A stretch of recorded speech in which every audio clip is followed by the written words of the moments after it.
Who decided that land had to be owned? Who decided that?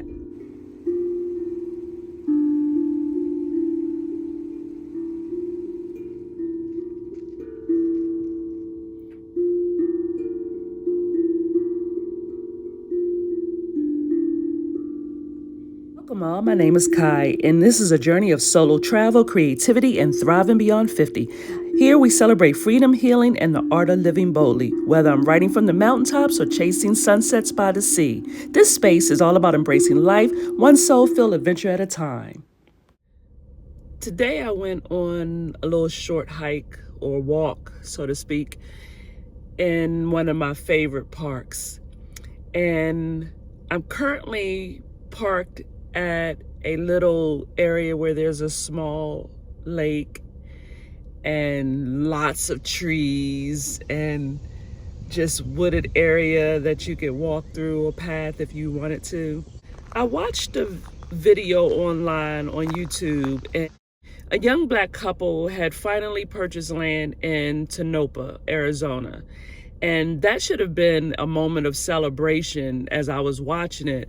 But when I looked up the area where they purchased their land, I noticed that that area is near a nuclear power plant. The heat of one of their videos in that area at that time was brutal. And I couldn't help but wonder, is this what we have settled for? It made me reflect on, how did we get here? The earth is massive. Land is everywhere. And yet most of us, especially those of the Black and brown culture and the indigenous people, can't just live on it. We need permits, mortgages, money, and in some cases, we're only offered land no one else wants to have.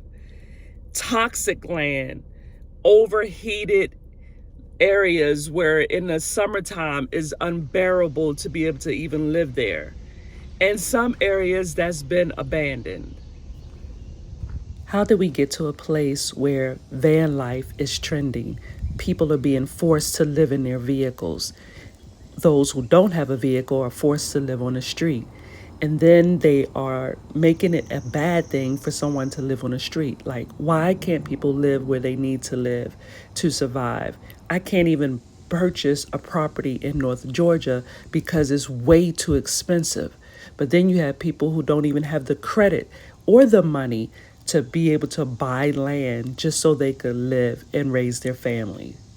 Who decided that land had to be owned? Who decided that? Who decided that it could be fenced off and priced out of reach? How did something so natural become restricted? I became sad when I was watching that video because I am so excited about the fact that they bought land and they are building their home off grid. But yet I'm sad because that couple's story isn't rare.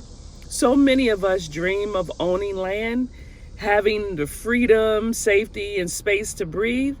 But when we finally get it, the conditions aren't always what we deserve. And that makes me wonder, are we chasing land or are we chasing dignity, belonging, peace? As I'm sitting here in nature, which is so beautiful today, I realized something. The sadness that I'm feeling is not just about injustice.